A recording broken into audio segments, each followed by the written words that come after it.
Hello बच्चों, कैसे हैं आप सब। आशा करती हूँ आप सब बहुत अच्छे होंगे।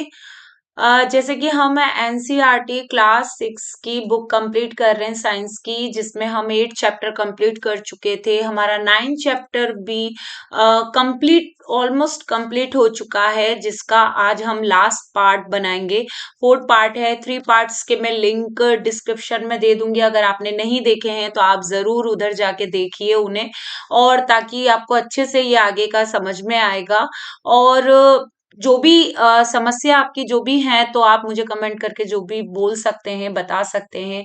और अगर आप चैनल पे नए हैं तो प्लीज इसको सब्सक्राइब और बेल आइकन को भी दबाइए। आपको पता चलेगा कि आप क्लासेस कब कब होती हैं। कभी सप्ताह में 3 बार हो जाती हैं, कभी 2 बार होती हैं। ये इस तरीके से आपको पता चल जाएगा कब क्लासेस आ रही हैं।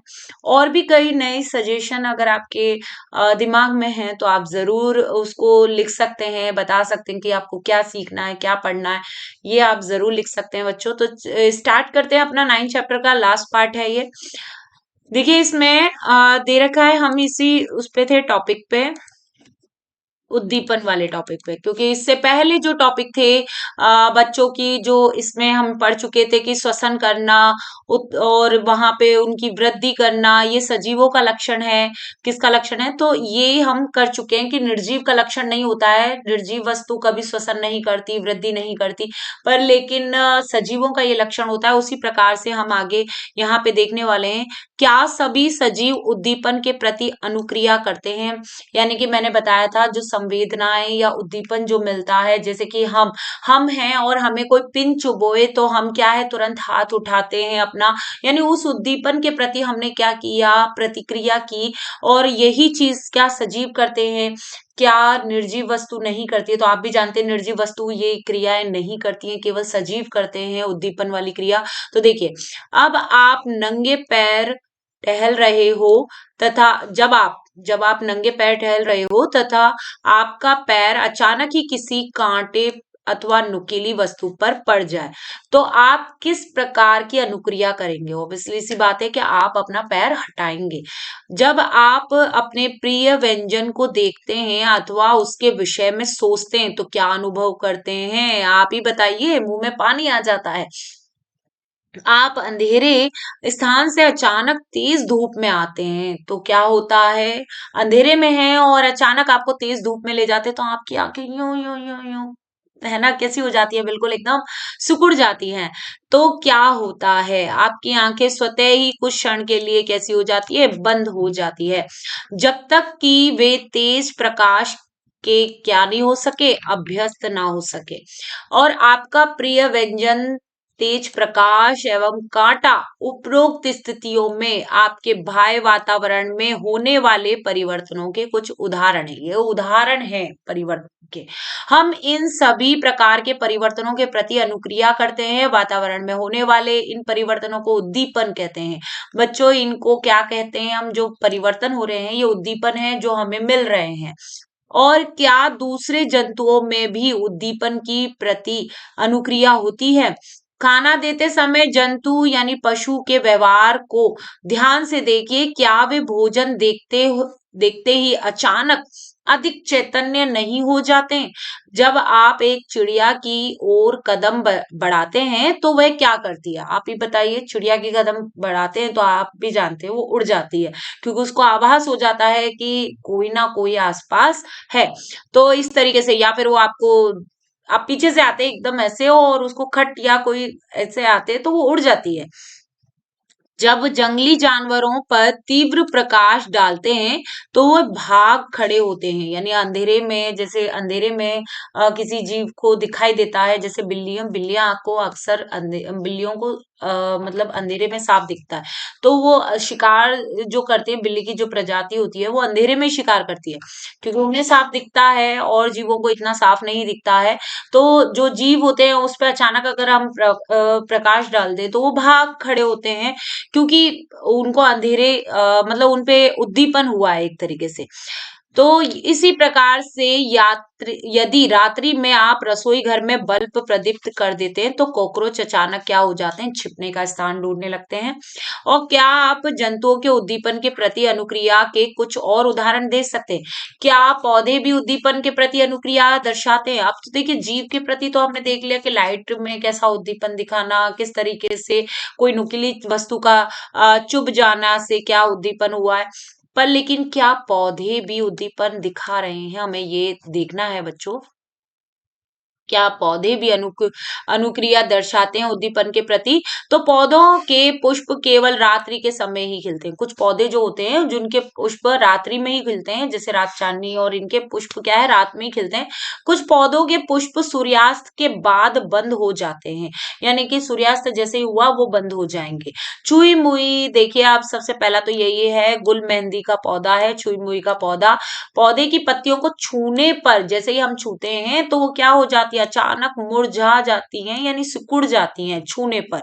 और ये पौधों में उद्दीपन के प्रति अनुक्रिया का कुछ उदाहरण है।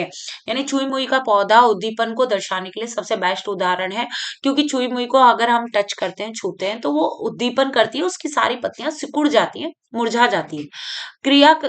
कलाप 4 करते हैं, यानी एक एक्टिविटी करते हैं। एक कमरे में खिड़की जिससे दिन के समय धूप यानी सूर्य का प्रकाश आता है के पास एक पौधा, यानी खिड़की के पास, ये देखिए खिड़की के पास ये देखिए पौधे का वो रख दिया है, गमला रखिए और कुछ दिनों के तक पौधों को नियमित जल देते रहें।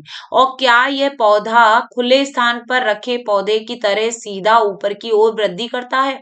आप ही बताइए, सीधा वृद्धि करेगा? जब आपने देखिए बिल्कुल एकदम खिड़की के इधर पास रख दिया है, तो ये सीधा वृद्धि करता है क्या? ये इसको ऐसे जाना चाहिए सीधा। और देखिए आप थोड़ा सा देख रहे होंगे, ये सूर्य की तरफ थोड़ा तिरछा जा रहा है ना, तो ये सीधा नहीं जा पा रहा है। क्या ये पौधा खुले स्थान पर रखे गए पौधे की तरह सीधा जा रहा है? नहीं ना, है ना। यदि यह सीधा वृद्धि नहीं करता है तो ज्ञात कीजिए ये किस ओर मुड़ता है। तो आप देखिए, बताइए किस ओर मुड़ रहा है, आप भी मुझे कमेंट करके बताइए कि किस ओर मुड़ रहा है। देख रहे होंगे आप, सूर्य की तरफ मुड़ रहा है, बिल्कुल इसका सूर्य की तरफ इसका क्या है, डायरेक्शन है। अब देखिए, आपके विचार में यह उद्दीपन के प्रति अनुक्रिया है? क्या यह उद्दीपन के प्रति अनुक्रिया है? क्योंकि लगातार जिस तरफ प्रकाश पड़ रहा है उसी तरफ वृद्धि करना। सभी सजीव वस्तुएं अपने परिवेश में होने वाले परिवर्तनों के प्रति उद्दीपन यानी अनुक्रिया दर्शाते हैं।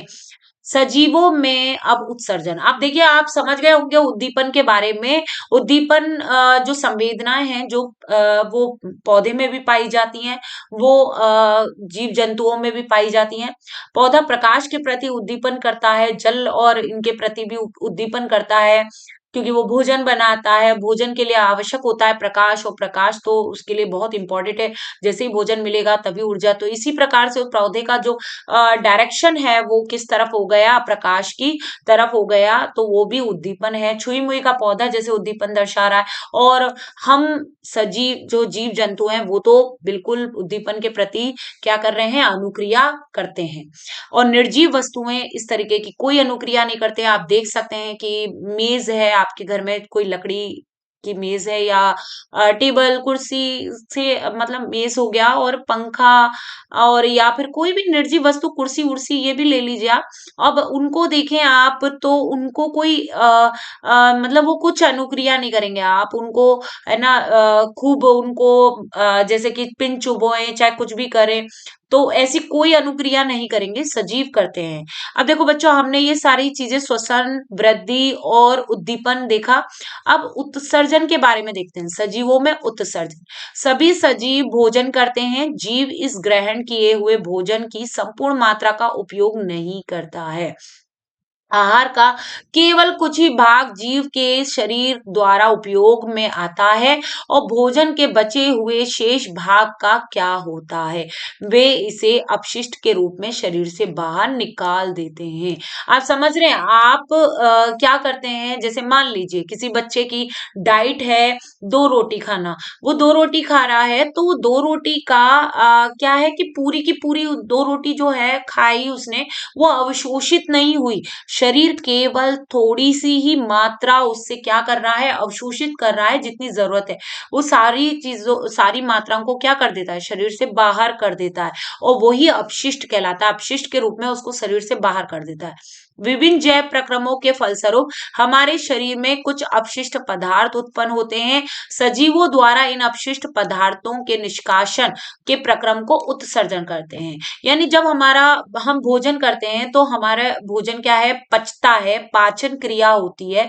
तो शरीर को जो चीज जरूरत होती है, जैसे कार्बोहाइड्रेट, प्रोटीन, वसा, क्योंकि छोटे छोटे अणुओं में टूटता है हमारा भोजन, और वो बहुत छोटे छोटे अणुओं में टूट के जो उसकी इकाई होती है, छोटी इकाई कार्बोहाइड्रेट की, और जैसे वसा की, और प्रोटीन की अमीनो अम्ल, वसा की वसीय अम्ल, इस तरीके से उनको क्या कर लेता है, अवशोषित कर लेता है।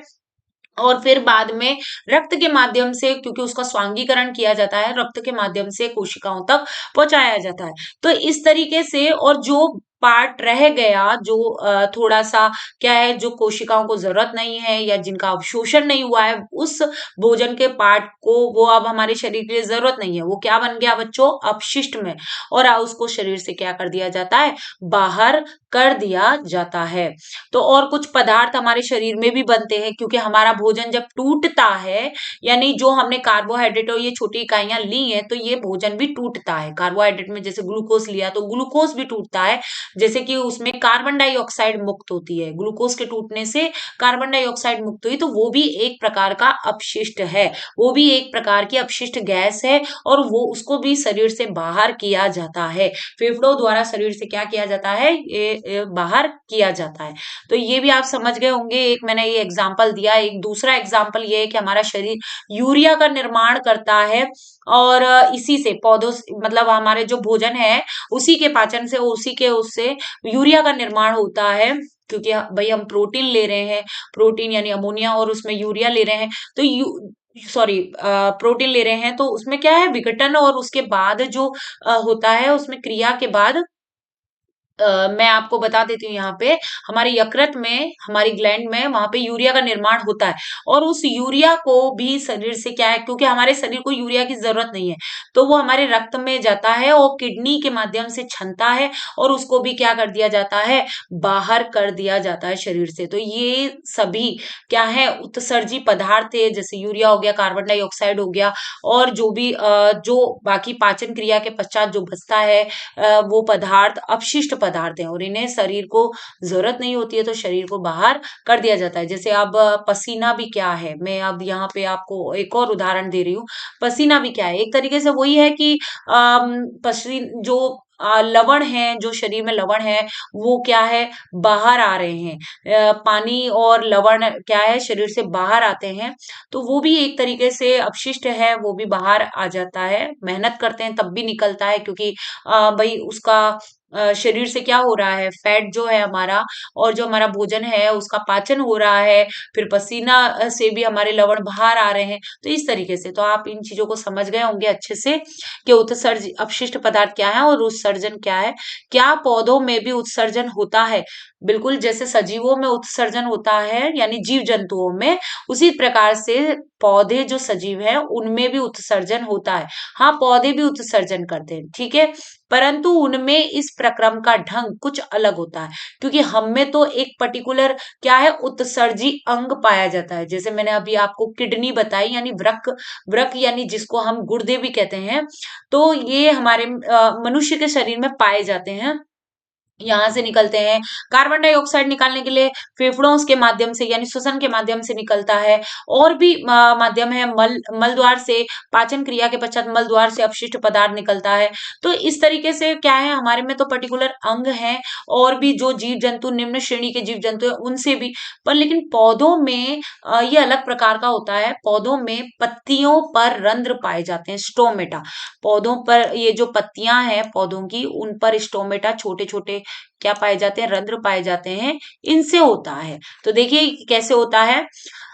और पौधों में कुछ हानिकारक अथवा विषैले पदार्थ उत्पन्न होते हैं, कुछ हानिकारक पदार्थ भी बनते हैं और विषैले पदार्थ। कुछ पौधों में यह अपशिष्ट पदार्थ पौधे के कुछ विशेष भागों में संग्रहित किए जाते हैं, जिससे पौधे को कोई हानि नहीं पहुंचती है। ये जो अपशिष्ट पदार्थ होते हैं, जैसे कि जो विषैला भी हो सकता है, हानिकारक भी हो सकता है, ये पौधे के कुछ विशेष भागों में इकट्ठे हो जाते हैं और जो पौधे को क्या नहीं करते हैं, नुकसान नहीं पहुंचाते हैं और हानि नहीं पहुंचाते हैं। और कुछ पौधों में अपशिष्ट पदार्थों का निष्कासन और स्त्राव के रूप में होता है, और बिंदु स्त्राव के रूप में, यानी कि बिंदु के रूप में, थोड़ा थोड़ा पानी के रूप में पौधे पर क्या पाई जा रही हैं, पत्तियां। मैं आपको यहाँ पे समझा रही हूँ कि पौधे पर पत्ती, जो पौधे की जो पत्तियां हैं उस पे स्टोमेटा पाए जाते हैं, यानी रंध्र छिद्र पाए जाते हैं, और इनसे जो जल क्या है, वाष्पीकृत होता है, तो जल निकलता रहता है थोड़ा थोड़ा। और उस जल में जो एक्स्ट्रा पदार्थ होते हैं, जो पेड़ पौधों को जरूरत नहीं है, यानी एक तरीके से अपशिष्ट जो पदार्थ हैं, वो लवण जो है वो बाहर पानी के माध्यम से निकल आते हैं। इसको बिंदु स्त्राव कहते हैं। और ये क्रिया आपने देखी होगी पेड़ पौधों पे, एक बिंदु मतलब पानी की एक लेयर देखी होगी। सुबह सुबह ये क्रिया सबसे ज्यादा देखने को मिलती है, क्योंकि भोजन, आप भी समझिए कि दिन के टाइम पर प्रकाश या प्रकाश की उपस्थिति में भोजन का निर्माण हो रहा है। तो भोजन कब उपयोग में लाया जाता है, वो रात के टाइम पे लाया जा रहा है, तो सुबह के टाइम पे ये क्रिया देखना क्या हो जाता है, आसान हो जाता है कि पत्तियों पर पानी की कुछ क्या है, बूंदे उपस्थित हैं। तो इसी से आप समझ गए होंगे कि अपशिष्ट पदार्थों का निष्कासन एक बिंदु स्त्राव विधि द्वारा होता है। और कुछ बिंदु स्त्राव विधि द्वारा भी थोड़ा थोड़ा थोड़ा करके निकलता है, जैसे गोंद। गोंद, आपने कुछ पौधों पे गोंद देखी होंगी, टैनिन, जो और रेंजिन, और भी कुछ पदार्थ होते हैं। हिंग, हिंग भी तो जड़ों से मिलती है, पर लेकिन है ना, गोंद आपने जरूर देखा होगा। आप गोंद की बात करते हैं, तो ये क्या है, एक अपशिष्ट पदार्थ है। दूध जैसा पदार्थ भी निकलता है, तो वो भी क्या है, अपशिष्ट पदार्थ है। तो ये सभी बिंदु के रूप में इस तरीके से निकलते रहते हैं, स्राव के रूप में, तो उन्हें बिंदु स्राव कहते हैं। मैंने ये पत्तियों का आपको यहाँ पे स्टोमेटा का उदाहरण बता ही दिया है। अब यहाँ पे समझते हैं एक और, कि क्या सभी सजीव प्रजनन करते हैं, यानी कि अ, अपनी जैसी हूबहू संतति उत्पन्न करते हैं। तो बिल्कुल। देखिए, क्या आपने कभी कबूतर अथवा किसी पक्षी के नीड़ यानी घोंसले को देखा है? वे नीड़ में अंडे देते हैं, कुछ घंटे, सॉरी, कुछ अंडे प्रस्फुटित तो होते हैं, तथा उनसे छोटे छोटे बच्चे बाहर निकलते हैं। देखे होंगे आपने, इस तरीके से पक्षी को अंडे देते हुए देखा होगा, और वहां से उन अंडों से मतलब छोटे छोटे बच्चे बाहर आते हैं, इस तरीके से। और जंतु प्रजनन द्वारा अपने समान संतान उत्पन्न करते हैं, यानी जंतु प्रजनन माध्यम से क्या करते हैं, अपनी जैसी संतति उत्पन्न करते हैं। भिन्न जंतुओं में प्रजनन का ढंग अलग अलग होता है, यानी विभिन्न प्रकार के जंतुओं में अलग अलग प्रकार का मतलब प्रजनन होता है। कुछ जंतु है तो अंडे देते हैं, अंडे द्वारा प्रजनन होता है, तो उन्हें अंडयूज कहते हैं, क्योंकि वो अंडे दे रहे हैं, तो उन्हें अंडयूज, जिनसे शिशु निकलते हैं, और कुछ जंतु शिशु को जन्म देते हैं, उन्हें विविपेरस, यानी कि अंडे देने वालों को अंडयुज कहते हैं, और जो बच्चों को दे रहे हैं उन्हें हम जरायुज कहते हैं, यानी विविपेरस कहते हैं। तो ये आपको समझ में आ गया होगा। पौधे भी प्रजनन करते हैं। जंतुओं की तरह पौधे में भी प्रजनन के तरीके भिन्न भिन्न होते हैं। बहुत से पौधे बीजों द्वारा प्रजनन करते हैं, और पौधे बीज उत्पादित करते हैं, और हम उन्हें अंकुरित करके नए पौधे लगा सकते हैं। यानी जो बीजों से उत्पन्न होते हैं, जैसे ये बीज है, ये आप देख रहे होंगे, इसमें से ये मूल निकली, यानी जड़ निकली, जड़ के बाद इसमें प्रांकुर निकलेगा, यानी कि तना वाला जो भाग बनाएगा।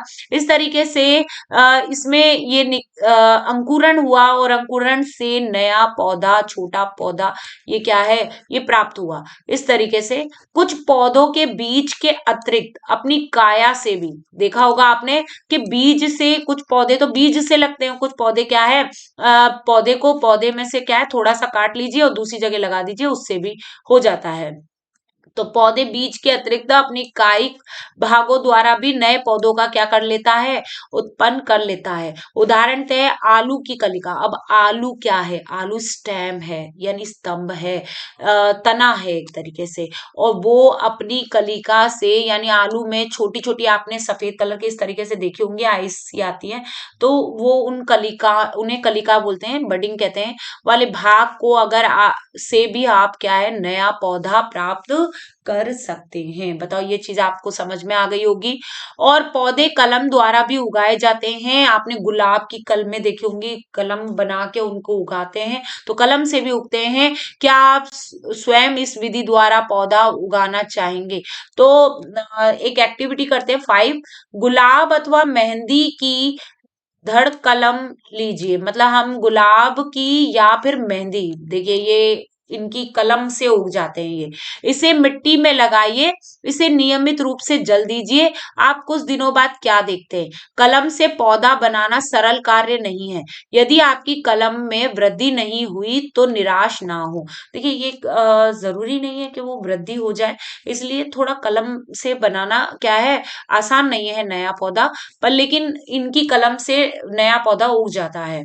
यदि संभव हो तो एक माली से बात करके कलम से पौधे बनाने के अंतराल में की जाने वाली देखभाल की जानकारी प्राप्त कर सकते हैं। क्या क्या देखभाल करते हैं वो हम जानकारी एक माली से ले सकते हैं। सभी प्रजनन प्रक्रिया द्वारा अपने समान अनेक संतान उत्पन्न करते हैं, और विभिन्न जीवों में प्रजनन की विधियां भी भिन्न भिन्न प्रकार की होती है। तो सभी जीवों में जो प्रजनन की प्रक्रिया है वो भिन्न भिन्न होती है, किसी में लैंगिक, किसी में अलैंगिक जनन होता है, किसी अलैंगिक जनन में द्विखंडन विधि द्वारा होता है, बहुखंडन विधि द्वारा, मुकुलन यानी बडिंग द्वारा होता है, कायिक जनन में अः कलम लगाना, रोपना, मतलब कलम लगाना, और दाब विधि भी है। तो इन सब विधियों से भी क्या है मतलब नई संतति उत्पन्न की जा सकती है। तो सबकी जीवों की प्रजनन विधियां क्या होती हैं, अलग अलग। क्या सभी सजीव गति करते हैं? अब गति वाले टॉपिक पे आते हैं, क्या सजीव सभी गति करते हैं? अध्याय 8 में हमने जंतुओं की गति के विभिन्न तरीकों पर चर्चा की थी। वे एक स्थान से दूसरे स्थान तक जाते हैं तथा उनके शरीर में अन्य प्रकार की गति भी दिखाई देती है।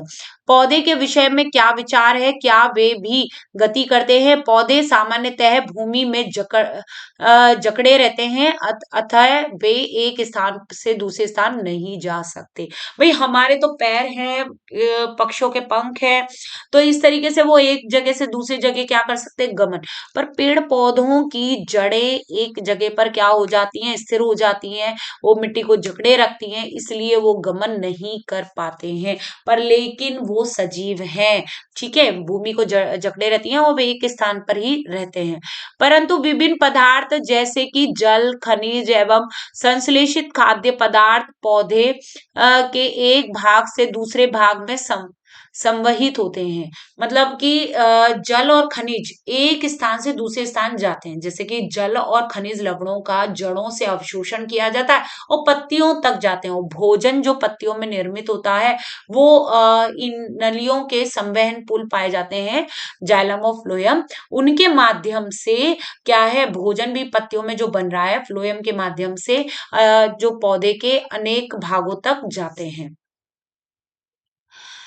क्या आपने पौधों में अन्य प्रकार की गति भी देखी है? पुष्पों का खिलना एवं बंद होना, ये आपने जरूर देखा होगा। और क्या आप याद कर सकते हैं कि कुछ पौधे विभिन्न उद्दीपनों के प्रति किस प्रकार अनुक्रिया करते हैं?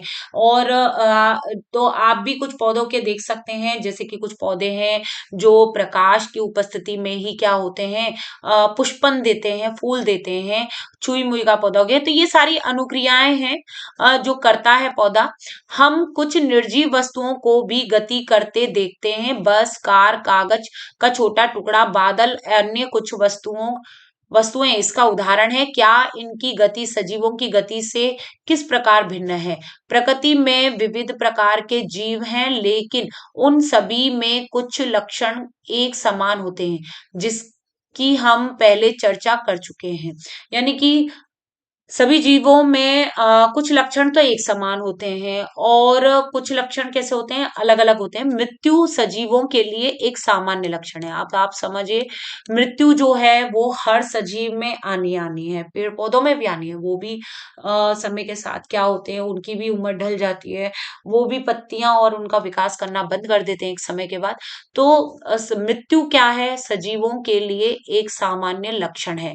चूंकि जीव की मृत्यु होती है, इसलिए जीवों की प्रजातियां हजारों वर्षों तक सभी तभी अस्तित्व में रह सकती हैं। अगर जीव की मृत्यु ना हो तो अस्तित्व में नहीं रह सकती।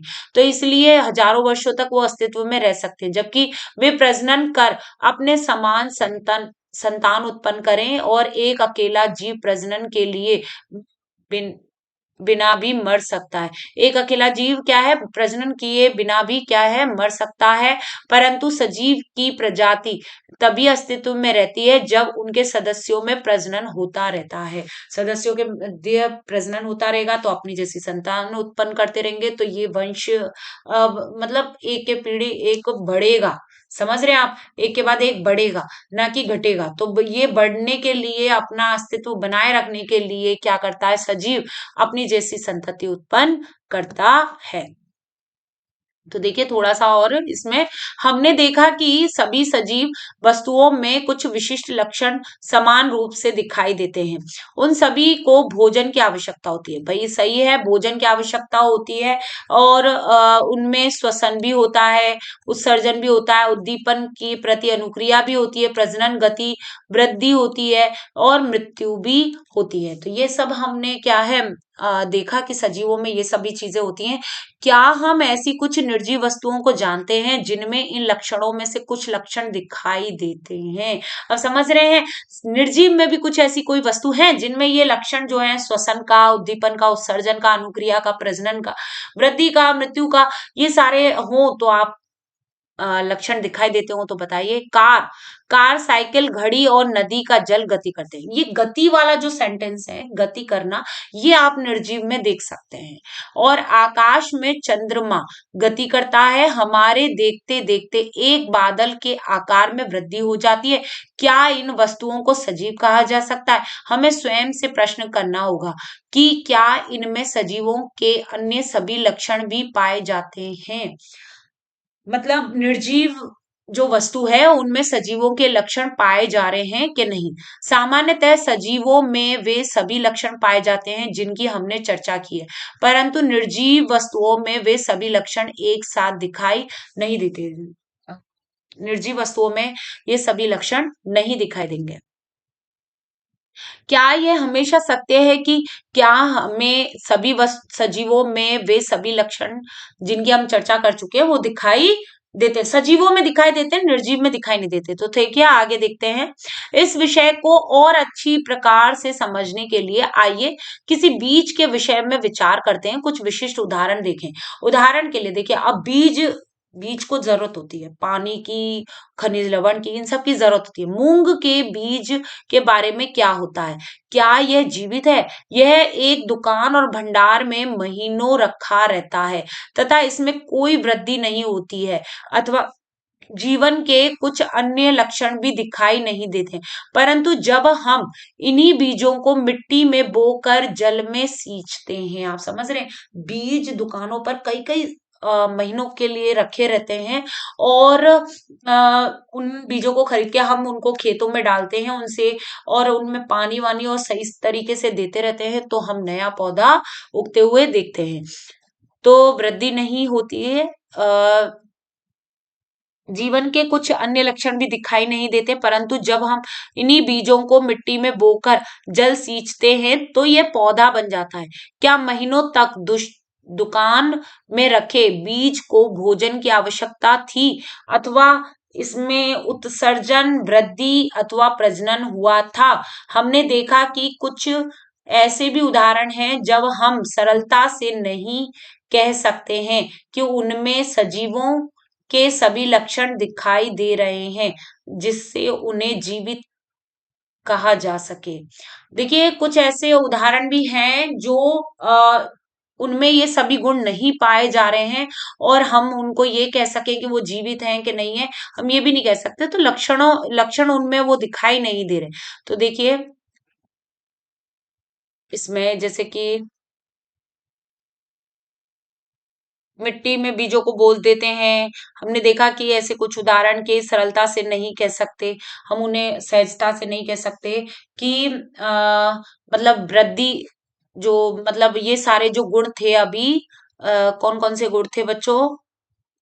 प्रजनन का, उद्दीपन का, अनुक्रिया का और वृद्धि का, मृत्यु का, ये सभी जो गुण हैं वो क्या है?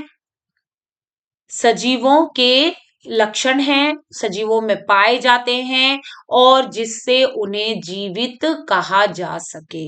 निर्जीव में ये सब नहीं पाया जाता है। फिर जीवन क्या है?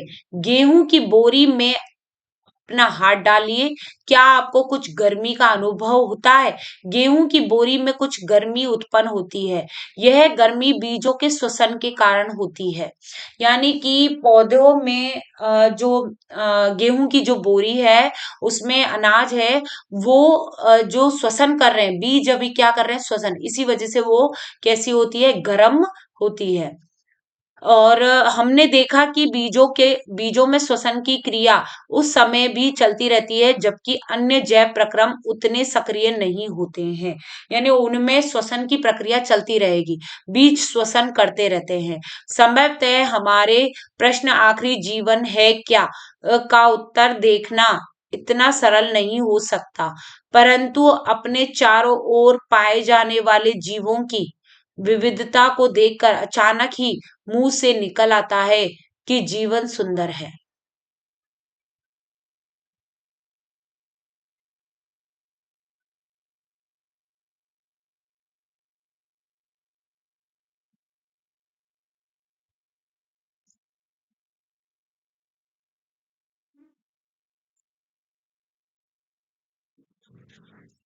चलो बच्चों, ये सब आप मेरा यहाँ पे चैप्टर्स खत्म हो गया है और आशा करती हूँ आपको ये समझ में आया होगा अच्छे से यहाँ पे। ओके बच्चों, यहीं पे हम खत्म करते हैं। आज हमारा चैप्टर 9 चैप्टर खत्म हो गया है और जिसको नहीं समझ में आया है वो जरूर एक बार पूरे पार्ट्स को देखें और फिर देखें तो जरूर समझ में आ जाएगा। ओके, यहीं पे हम अपना 9 चैप्टर कंप्लीट करते हैं। Thank you.